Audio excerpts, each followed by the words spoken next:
오늘 우리에게 주시는 말씀은 창세기 구약성경 창세기 47장 27절부터 31절까지 말씀입니다. 구약성경 창세기 47장 27절부터 31절까지 말씀입니다. 우리 한 절씩 번갈아 가며 교독합니다. 제가 먼저 27절 읽겠습니다. 이스라엘 족속이 애굽 고센 땅에 거주하며 거기서 생업을 얻어 생육하고 번성하였더라.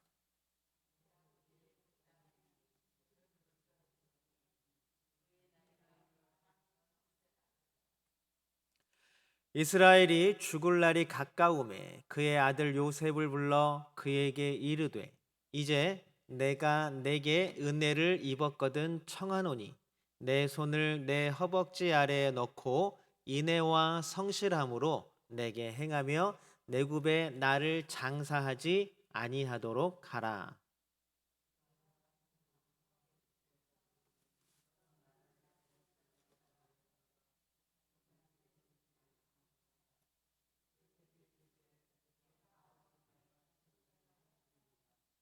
함께 읽습니다. 야곱이 또 이르되 내게 맹세하라 하매 그가 맹세하니 이스라엘이 침상머리에서 하나님께 경배하니라. 아멘. 네, 함께 예배하기 위해 모인 여러분 주님의 이름으로 환영합니다. 이 시간 주님의 은혜가 우리 모두에게 또한 충만하기를 주님의 이름으로 축복합니다. 장례가 계속 이제 많이 나는 것 같아요. 이번 주도 이선화 권사님 장례를 마쳤습니다. 돌아가신 분은 어쨌든 하나님께 돌아가셨으니 이 세상에서 겪던 질고와 아픔과 질병과 모든 것들을 다 내려놓으시고 하나님과 함께 기쁨으로 거하게 될 줄로 믿습니다. 그래서 장례 예배의 모든 사실 초점은 누구에게 맞춰져 있냐 하면 이제 소천하신 분, 그분과 이별의 슬픔에 놓여 있는 가족들을 위로하는 것에 장례 예배의 모든 초점이 맞춰져 있습니다. 그러면 남아 있는 가족들을 위로하고 슬픔에 빠져 있는 사람들의 슬픔을 같이 공감해 주기 위해서 우리가 가장 초점 맞추는 신앙은 무엇일까요? 바로 우리가 부활주의를 지냈지만 바로 부활의 신앙인 줄로 믿습니다. 부활의 신앙이라는 것은 단순히 우리의 삶이 이 땅 가운데의 삶이 끝이 아니다라는 것입니다. 어떤 사람들은 이렇게 얘기를 합니다. 죽으면 끝인데 뭐, 죽음은 마지막인데 뭐, 마치 이 땅 가운데에서의 삶, 100년 정도 되는 그 인간의 삶이 마치 그 모든 것의 전부인 양 생각하며 살아가는 사람들도 많이 있습니다. 그러다 보니 그 삶을 연장하기 위해서 예전에 중국을 최초로 통일했던 시황제, 우리가 진시황이라 그러죠. 시황제는 자신의 신하들을 저 멀리 막 보내면서 불로초, 영원히 늙지 않고 죽지 않는 약을 찾아오라고 떠나보내기도 합니다. 그러나 결국 어떻게 됐습니까? 그 위대한 중국을 최초로 통일했던 시황제도 죽고 말았습니다. 그러나 우리 그리스도인에게는 놀라운 부활의 신앙이 있는 줄로 믿습니다. 그것은 바로 우리의 꿈이고 우리의 삶이고 우리의 목표인 줄로 믿습니다. 그 삶의 희망, 그 부활의 희망, 다시 만날 희망, 다시 만날 기대, 이러한 것들이 가족들에게 위로가 되는 것이겠죠. 그러나 하나님을 믿고 예수를 그리스도라고 고백하는 지금 예배하는 우리들도 마찬가지로 부활의 신앙으로 살아가는 사람들인 줄로 믿습니다. 부활 이후 우리가 하나님을 만나 하나님 나라에서 살아갈 수 있다라는 희망과 기대가 우리의 꿈이고 소망 아니겠습니까? 이렇게 꿈을 꾸는 사람은 절대 망하지 않는 줄로 믿습니다. 미국에 짐 캐리라는 코미디 영화 배우가 있어요. 굉장히 유명한 사람입니다. 근데 이 사람이 뭐 무인도도 소유하고 있고 영국에 막 굉장히 큰 집이 아니라 큰 성도 자기 이름으로 소유하고 있대요. 거기다가 뭐 자가용 비행기가 있어서 뭐 가고 싶은 데는 어디든지 간다고 합니다. 그러니까 영화 배우로서 굉장히 성공한 사람이죠. 그런데 이 사람이 처음부터 그렇게 큰 부자는 아니었습니다. 이 사람은 학생 때, 아예 어렸을 때 아버지가 너 사업에 너무 실패해가지고 너무 가난해져가지고 학교도 못 다니고 중퇴했습니다. 그러니까 학교를 잘 못 나온 사람이에요. 그런데 이 사람 안에는 꿈이 하나 있었어요. 나는 굉장히 유명한 배우가 될 거야. 그 동네에서 매일 막 아르바이트를 하고 공장에서 일하고 하는데 꿈을 키울 수가 없잖아요. 시골 마을에서는. 그래서 우리나라 충무로와 같은 그 영화를 온 집대성하는 동네가 미국에는 어디냐면 헐리우드라는 곳입니다. 거기에 가서 막 단역부터 시작을 했어요. 막 지나가는 사람, 뭐 총 맞는 사람. 그러니 뭐 돈을 벌 수가 있었겠습니까? 고생을 굉장히 많이 했죠. 근데 거기 헐리우드 갔는데 잘 살 집도 없는 거예요. 그래서 처음에 이 짐 캐리라는 배우가 길거리에서 노숙하고 공원에 벤치에서 자고 공중 화장실에서 씻고 옷은 우리도 보면 이렇게 헌옷 수거함 같은 거 있죠. 그런 데서 꺼내서 입고 살았다 그래요. 그런데 하나 잃지 않는 게 뭐였냐면 바로 꿈이었습니다. 그는 지갑 속에다가 요만한 그러니까 수표, 지폐만한 종이를 항상 넣어 갖고 다니면서 그 지폐에다가 뭐라고 써 있냐, 뭐라고 써 있었냐면 수표 이렇게 쓴 다음에 출연료 1,000,000달러 이거를 항상 지갑에 넣고 다녔다 그래요. 1,000,000달러 하면 얼마예요? 일십, 백, 천만, 천만. 100억이죠. 우리나라 돈 한 120억 정도 되는 거예요. 나는 이런 출연료를 받는 사람이 되겠어. 그러면서 매일 자기 전에 그 출연료 수표라고 써 있는 그 수표를 항상 꺼냈다가 다시 자기 지갑에 넣는 이거를 맨날 했다 그래요. 아침마다 저녁마다. 그런데 지금은 어떻습니까? 1,000,000달러가 문제가 아니죠. 이 사람들은 이 짐 캐리라는 배우는 한 번 영화를 찍을 때 주연으로 나서면 몇백억을 받는 배우가 됐습니다. 어떤 아이들 보는 애니메이션에서 목소리 출연만 했는데도 200억의 출연료가 들어오는 사람이 되었습니다. 그 짐 캐리가 어느 날 어떤 토크쇼에 나와서 이야기하는데 뭐라고 얘기를 했냐면 여러분 진정 성공을 원한다면 5년 정도의 목표를 삼고 자기 자신에게 보내는 꿈의 편지를 써보시기 바랍니다. 저에게는 그 출연료 1,000,000달러짜리 수표가 바로 저에게 보내는 꿈의 편지였습니다. 라고 이야기를 했다라고 합니다.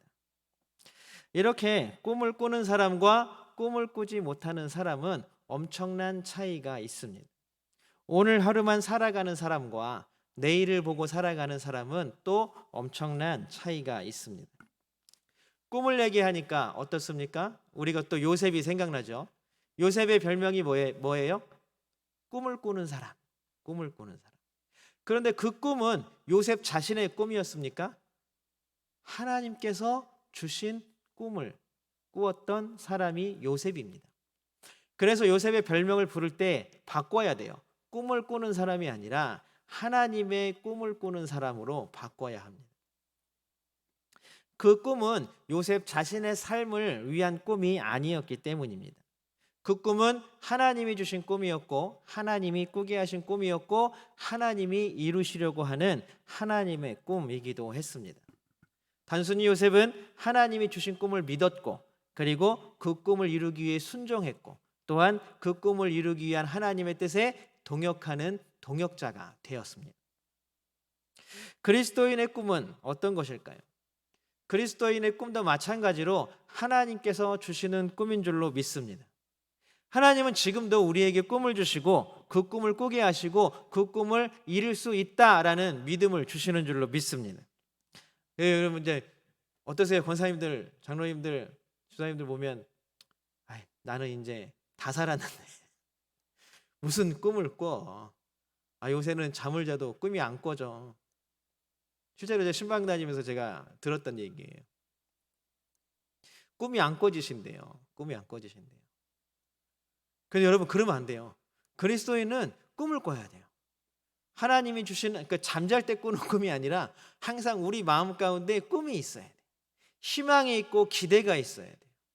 하나님이 주시는 희망, 하나님이 주시는 꿈, 하나님이 주시는 기대 이것들이 우리 가운데 넘치기를 주님의 이름으로 소망합니다. 하나님께서는 우리에게 약속하신 꿈이 분명히 있습니다. 그 창세기부터 요한계시록까지 하나님은 일관적으로 우리에게 무엇을 꿈꾸라고 하시냐면 바로 하나님 나라를 꿈꾸라고 하시는 것입니다.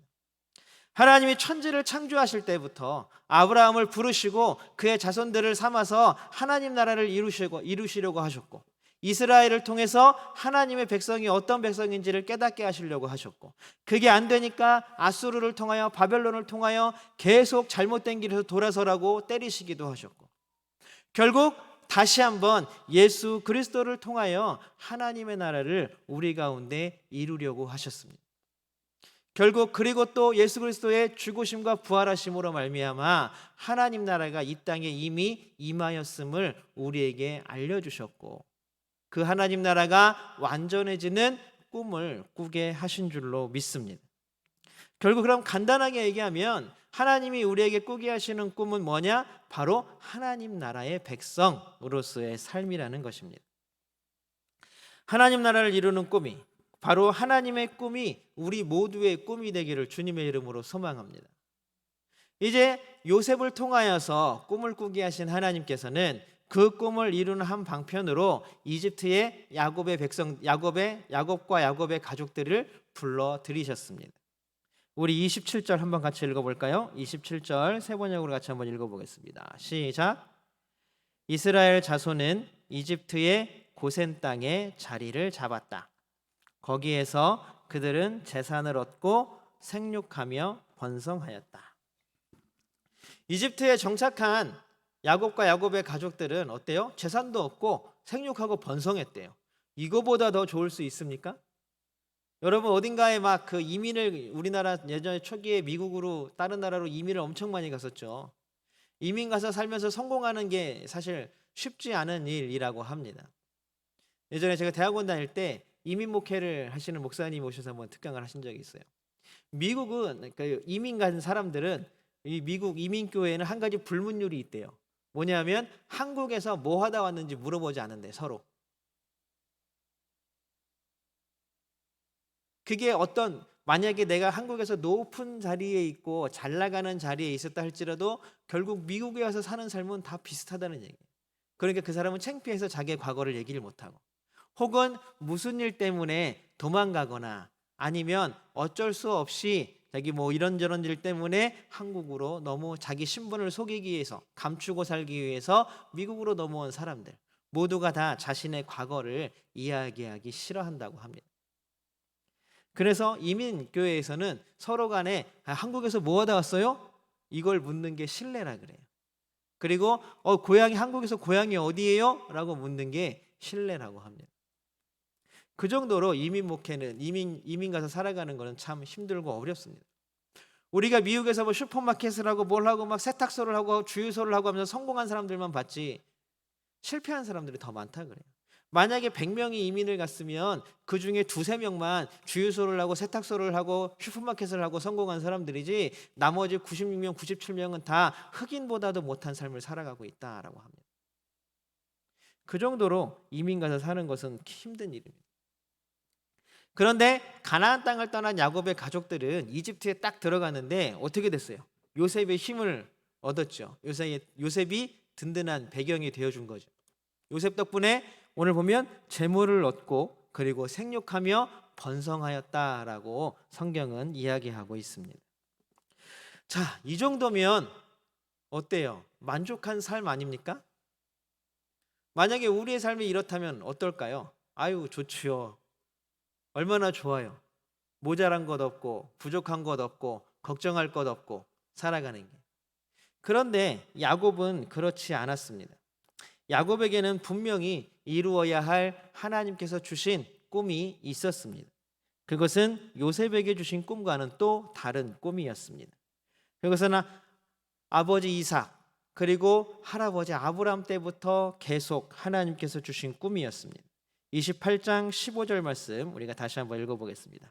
창세기 28장 15절 말씀입니다. 같이 읽겠습니다. 시작. 내가 너를 다시 이 땅으로 데려오겠다.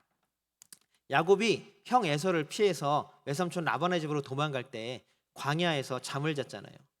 거기서 만난 하나님께서 야곱에게 주신 말씀입니다. 하나님께서 분명히 너를 이 땅으로 다시 내가 너를 데려오겠다라고 야곱에게 꿈을 심어주신 것입니다. 우리 35장 12절도 한번 같이 읽어볼까요? 35장 창세기 35장 12절 말씀입니다. 같이 읽겠습니다. 시작. 내가 아브라함과 이삭에게 준 땅을 너에게 주고 그 땅을 내가 너의 자손에게도 주겠다. 아멘. 딸 디나가 세겜에서 강간 당했을 때에 아들들이 디나의 오빠들이죠. 디나의 오빠들이 세겜성에 속이고 쳐들어가서 다 도륙했을 때 야곱이 너무나 걱정되고 무서운 마음에 어디로 돌아갔습니까? 베델로 올라갔죠. 이 모든 문제 해결을 누구에게 맡기기 위해서 베델로 올라갔어요? 하나님께 맡기기 위해서 베델로 올라갔습니다. 이 말씀 35장 12절 이 말씀은 베델로 올라가서 야곱이 하나님께 기도했을 때 단을 쌓고 하나님의 이름을 불렀을 때에 하나님께서 야곱에게 주신 말씀입니다. 내가 아브라함과 이삭에게 준 땅을 너에게도 주고 그 땅을 내가 또 누구요? 너의 자손에게도 주겠다. 이 땅이 어디입니까? 우리가 너무나 잘 알고 있는 땅, 바로 가나안 땅이죠. 하나님께서 약속하신 땅, 하나님께서 아브라함 때부터 쭉 계속해서 이스라엘 역사 전체적으로 주신 땅, 바로 가나안 땅이었습니다. 그 땅이 바로 아브라함과 이삭과 야곱이 꿈꾸었던 땅이고 이제 야곱이 돌아갈 걱정을 하는 그 땅입니다. 그 땅은 야곱이 힘으로 얻으려고 했던 땅도 아니고 아브라함이 능력으로 얻으려고 했던 땅도 아니고 이삭이 돈으로 살려고 했던 땅도 아니라 누가 주시는 땅입니까? 하나님이 주시겠다라고 약속하신 땅입니다. 지금 우리에게도 하나님은 계속 꿈을 꾸게 하십니다. 그렇다고 우리가 성경에는 가나안 땅으로 가라 그랬으니까 지금 우리가 팔레스타인 이스라엘이 있는 그 땅에 가서 모두 다 살아야 된다는 말은 아니겠죠. 그렇다면 이제 예수 그리스도로 말미암아 이 가나안 땅이 뭐가 됐냐면 바로 하나님 나라에 대한 꿈으로 바뀌었다라는 사실입니다. 이스라엘 민족 아브라함과 이삭과 야곱의 후손들이었던 이스라엘은 이미 실패했습니다. 그것을 이제 다시 누구에게 맡기셨습니까? 우리 모든 그리스도인들에게 맡겨주셨다라는 것입니다. 우리는 이제 이 땅을 살아가는 사람들, 이 세상을 살아가는 사람들이 아니라 하나님 나라를 살아가는 사람들이 되어야 합니다. 그것이 하나님이 우리에게 주신 꿈이고 하나님이 우리를 통하여 이루게 하시려는 꿈인 줄로 믿습니다. 하나님께서는 우리에게 주신 꿈은 그냥 아까 단순히 짐 캐리처럼 막 1,000만 달러, 1억 달러 이렇게 돈을 버는 꿈이 아닙니다. 여러분 혹시 아시는지 모르겠지만 예전에 김영삼 전 대통령은 초등학교 때부터 책상머리 앞에다가 대통령 이렇게 써놓고 자랐대요. 이게 꿈이었던 거죠. 그래서 뭐가 됐어요? 대통령이 됐잖아요. 그러면 하나님께서도 그럼 우리에게 주시는 꿈이 야 너희들은 진짜 높은 자리에 올라가서 사는 사람들이 되어야 해, 권력 있는 사람이 되어야 돼 하는 꿈이 하나님께서 우리에게 주신 꿈일까요? 그렇지 않죠. 하나님은 우리에게 주신 꿈이 뭐냐 하면 예수 그리스도로 말미암아 선포된 이미 예수 그리스도로 말미암아 이 땅에 임한 하나님 나라의 자녀로서 하나님 나라의 백성으로서 사는 꿈을 우리에게 주신 줄로 믿습니다. 그리고 이제는 하나님 나라가 완전히 완성되는 꿈을 우리에게 꾸게 하시고 맡겨주셨다라는 사실입니다. 이 하나님 나라가 바로 우리의 꿈이 되기를 주님의 이름으로 소망합니다. 야곱은 결국 죽으면 자신을 이 땅이 아닌 어디에 묻어달라 그래요? 가나안 땅, 약속의 땅에 묻어달라고 합니다. 야곱은 희망과 소망이 있는 거죠. 나는 누구의 백성이에요? 하나님의 백성이에요. 자신은 누구의 자녀예요? 하나님의 자녀예요. 여러분, 우리는 누구 나라의 백성입니까? 하나님 나라의 백성입니다. 우리는 누구의 자녀입니까? 하나님의 자녀입니다. 그렇다면 우리는 하나님 나라를 꿈꾸고 다시 하나님 나라로 돌아가야 할 그 꿈을 꾸고 살아야 하는 것입니다. 야곱이 이집트에서의 삶이 만족했고 그곳에서 야 여기 살아보니까 좋다. 우리 이 땅에서 살아야겠다. 여기 뭐 농사도 잘 되고 물도 풍부하고 풀도 많으니까 뭐 가나안 땅 척박한 데 가서 살 필요 있어? 이렇게 하나님 주신 꿈을 포기했다면 그들에게 미래가 있었을까요? 아마 하나님은 그들에게 주셨던 모든 것들을 다 거두어 가셨을 것입니다. 아니면 또 억지로 그 길을 나서게 하셨겠지요. 아브라함을 다시 이집트에서 돌리셨던 것처럼. 사랑하는 성도 여러분, 하나님 나라를 꿈꾸는 것은 바로 우리의 특권이고 우리의 의무입니다. 하나님께서 우리에게 하나님 나라라는 놀라운 꿈을 주셨습니다. 세상의 가치가 아니라 하나님 나라의 가치를 위해서 살아가게 하셨다라는 사실입니다. 그것은 단순히 높은 자리, 풍성한 물질, 아니면 다른 사람들을 부리고 누를 수 있는 권력과 힘. 그래, 어차피 100년 사는 인생 이것을 위해 최선을 다해 얻어보고 노려보고 그것들을 누리면서 살아보자 라고 하는 인생은 하나님께서 주신 영원이라는 시간 가운데에서 아무 의미가 없다라는 사실입니다. 사랑하는 성도 여러분, 이 땅 가운데의 삶이 전부가 아님을 깨닫는 우리가 되기를 주님의 이름으로 소망합니다. 단순히 오늘만 살아가는 삶이 아니라 오늘 이집트에서 재산도 얻고 풍성하고 생육하고 번성하는 그 삶에 만족하는 삶이 아니라 그 너머에서 하나님이 이루시려는 꿈을 꾸고 그 꿈을 따라가며 그 꿈을 이루시는 하나님의 놀라운 계획에 동참하는 동역자의 삶을 살아가는 사람들이 되시기를 주님의 이름으로 소망합니다. 사랑하는 성도 여러분, 우리가 날마다 주님 주시는 사랑으로 살아가는 사람들 되기를 소망합니다. 이 사랑이야말로 하나님 나라를 이루는 가장 강력한 방법인 줄로 믿습니다. 이 사랑이야말로 하나님께서 우리에게 주신 하나님 나라를 꿈꾸는 사람들의 모습인 줄로 믿습니다. 그래서 예수님이 생명까지도 내어주시지 않았습니까? 예수님이 죽으신 게 야, 내가 그냥 예수니까, 내가 하나님이니까 이건 나의 의무야, 죽어야지, 이렇게 죽지 않으셨잖아요. 나는 하나님이니까 저것들 그냥 꼴보기도 싫지만 그냥 이건 내가 해야 되는 거니까 어쩔 수 없이 해야지. 그러니까 그냥 내 아들 내가 보내줄게, 가서 죽어. 아닙니다.